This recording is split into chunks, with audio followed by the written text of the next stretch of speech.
Imagine spending like 6 months just pouring your absolute heart into a brand new YouTube channel. Oh, man. The grind of those first few months is brutal. Right.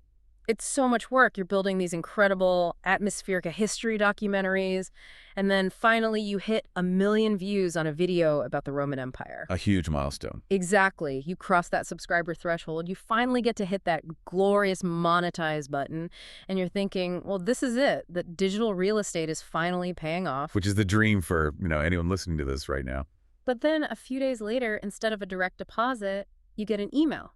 And it tells you that you are in active violation of a commercial licensing agreement. Oh, wow. That is the ultimate nightmare scenario. It gets worse. You are legally forced to delete every single video on your channel. You have to completely destroy all that algorithmic momentum you just spent half a year building and start entirely from scratch. Just devastating. And the craziest part, it's all because you used the wrong, quote-unquote, free AI voice tool to read your script. Yeah, and what's truly alarming is how frequently that exact scenario is happening right now to new creators. It's happening constantly, right? It is. People simply don't understand the complex underlying licensing structures that are hidden beneath these incredibly accessible new technologies. Well, welcome to a brand new deep dive. We have a massive, highly curated stack of materials in front of us today. We're talking technical guides, research briefs, workflow matrices. Basically the entire state of the art. Exactly. Detailing the exact precise state of free AI voiceover tools as of June 2026. And our mission for this deep dive is to completely dismantle a very specific, very persistent excuse. The microphone excuse. Yes. For years, the #1 reason people give for not starting a faceless content channel, whether that's a documentary channel, a fitness page, or like an educational series, is I don't have a good microphone, or I don't have a professional broadcasting voice. And to be fair, that has historically been a very valid barrier to entry.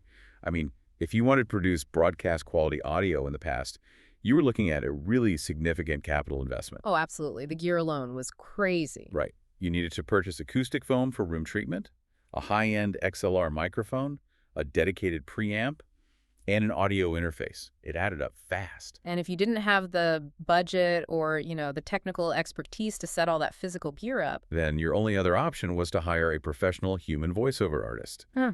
And that typically ran anywhere from $50 to $100 per finished minute of audio. per minute. Yeah.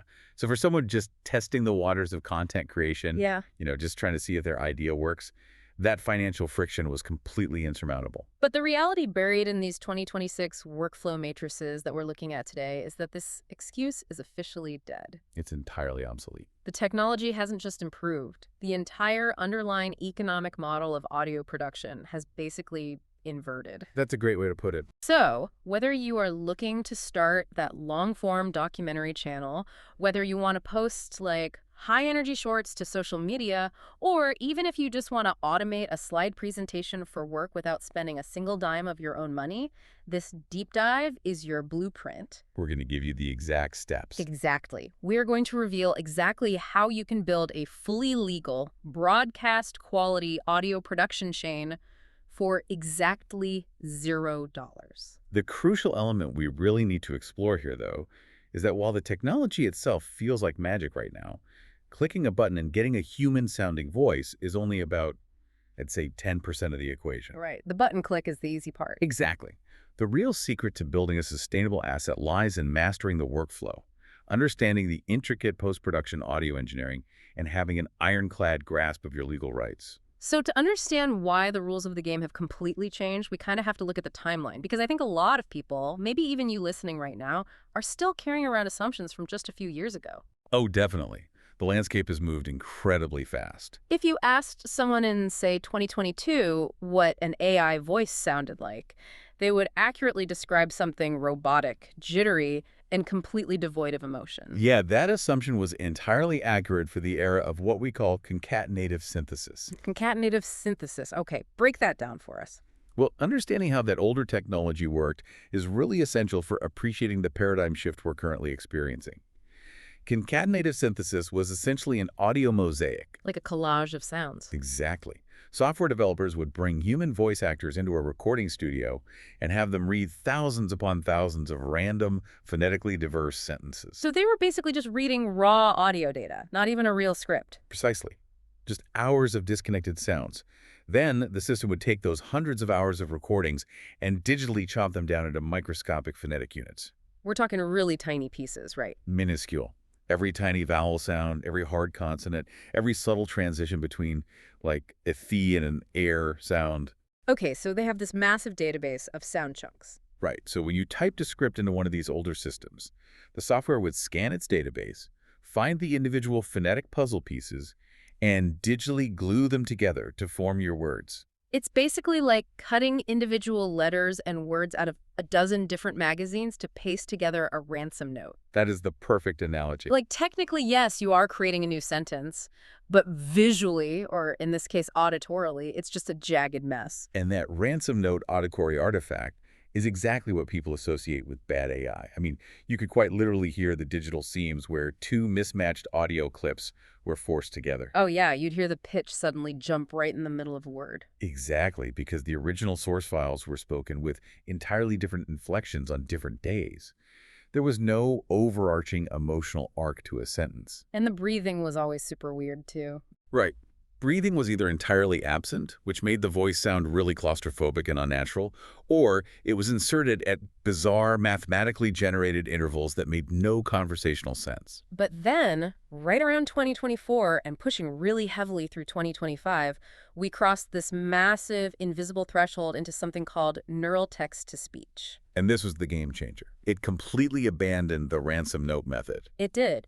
So how does neural TTS actually work under the hood? Well, neural TTS represents a fundamental shift in architecture. Instead of chopping up and reassembling existing audio files, neural models utilize deep learning networks trained on vast oceans of speech data. So they aren't just storing audio clips on a hard drive somewhere. Not at all. They are learning the underlying mathematical patterns of human speech. The model actually learns intent. It learns context. Wow. Yeah, it understands that if a sentence structure implies a question, the pitch must naturally elevate toward the final syllable. Oh, that makes sense, like how our voices naturally go up when we ask something. Exactly. It also understands that a speaker takes a much deeper, sharper breath before delivering a complex run-on paragraph than they do before a simple three-word exclamation.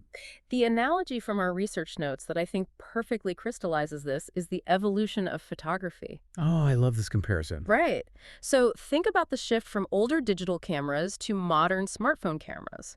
For decades, if you wanted a beautiful portrait with a blurry background and perfect light balance, you really needed a bulky DSLR camera. You needed heavy glass lenses to physically manipulate the light, large sensors? Exactly. The hardware was the barrier. But then computational photography arrived. The lens on your phone is tiny, but the software, the neural processing inside the phone, calculates depth, isolates the subject, and dynamically balances the exposure in real time. The heavy lifting moved from physical hardware to digital computation. Yes.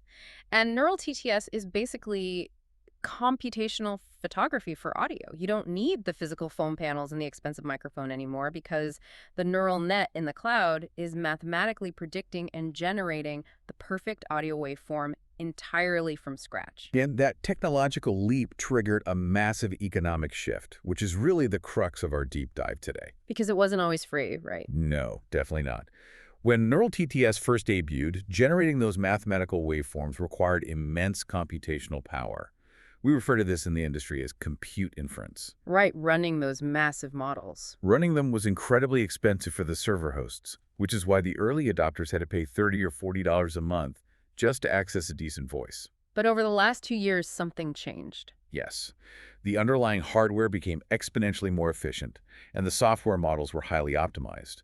The cost of compute inference effectively hit rock bottom. Which means major tech companies could suddenly afford to just give away what used to be highly premium, heavily gated technology. Exactly. The gap between premium, expensive subscription tier and a completely free web tool has essentially vanished for the average casual listener. That's wild. So you're saying if we put them side by side? If you take a premium AI voice and a top-tier free AI voice and play them back-to-back for a viewer scrolling through social media on their phone, the listener cannot distinguish the difference. They just can't tell. They can't. Yeah. The three foundational pillars of voiceover clarity of the recording, natural pacing, and emotional tone are fully achievable on free tiers today. And this creates just a wild discrepancy in the market. Human perception is lagging so far behind the technological reality. It really is. Right now, there are countless people listening to this who are sitting on incredible ideas for channels or businesses, but they are paralyzed by an outdated 2022 mindset. They still think the AI is going to sound like a digital ransom note. Or they think they need to save up $1,000 for gear. But if you understand that the paradigm has shifted today, you have this incredible first mover advantage. You can outpublish anyone who is waiting for the perfect studio. However, I have to jump in here because that eagerness to outpublish is exactly what leads new creators into the most dangerous trap in the entire synthetic media landscape. Ah, yes, the legal trap. Because the barrier to entry has dropped to zero, the immediate temptation is to just find the company with the most realistic, famous voices, type in a script, download the audio, and immediately upload it to a public platform. Which brings us right back to that nightmare scenario we started the show with. We have to talk about the divergence in the market, where incredible realism is actually a legal hazard. The research specifically calls this the 11 Labs trap. Yes, the 11 Labs trap. 11 Labs is widely recognized right now as the absolute gold standard for pure, visceral audio quality. Their stuff is mind-blowing. It really is. Their neural models generate voices so hyper-realistic that you can actually hear the subtle wetness of the mouth and the implied smile in the speaker's tone. It's almost creepy how good it is. It is. And crucially, they offer a very generous-sounding free tier. 10,000 characters per month. That translates to roughly 7 to 10 minutes of finished audio. So for a beginner, it just seems like the obvious choice. Like, oh, I get 10 minutes of the best audio in the world for free. Done. But when you actually read the fine print in their licensing documentation, the reality of that free tier is incredibly restrictive. It strictly forbids commercial use. Wow. Strictly forbids it. Yes. Furthermore, it mandates that you provide clear attribution to the company anytime you share that audio, even in a totally non-commercial, private setting. And they aren't the only ones doing this, right? Not at all. MurphAI is another massive player with incredible voices. They give you 10 free minutes to play around with, but their free tier fundamentally restricts you from even downloading the finished audio file. Wait, so you can make it, but you can't even save it? Exactly. It's just a demo. This is where we have to reevaluate what we consider a quote-unquote good tool. Right, because good isn't just about how it sounds anymore. I often explain to creators that a YouTube channel, a podcast feed, or TikTok page is not just a creative outlet. It is a financial asset. It is digital real estate. And you wouldn't build a house on stolen land. That's exactly it. Building an asset on unlicensed, unauthorized output is the equivalent of building a beautiful multi-story home on a foundation made of unpermitted, stolen concrete.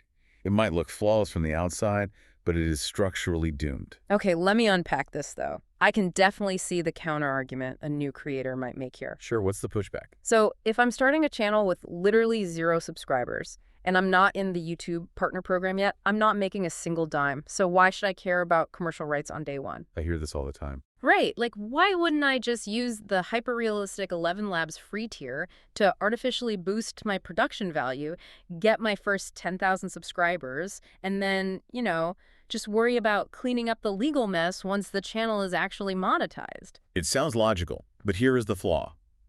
The platforms do not view monetization as a forward-looking switch. They view it as a retroactive audit. A retroactive audit. Okay, explain that. Let's trace the mechanics of what happens when that inspector shows up. You build your audience using, say, 50 videos narrated by an unlicensed voice. 6 months later, a video goes viral. You hit the required watch hours, and you apply for monetization. You click the button. Right. At that exact moment, your entire channel transitions into a commercial enterprise.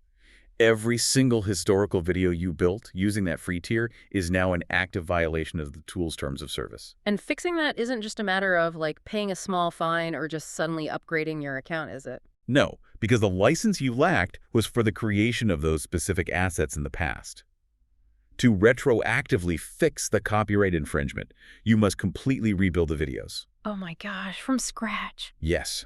You have to generate brand new audio with a licensed tool, pull the original project files back into your video editor, manually resync all of your visual cuts and captions to match the pacing of the new voice, render the video, delete the viral video from YouTube, and re-upload the new one. That is just... You completely sever the algorithmic momentum of your most successful content. It is brutal, and it kills channels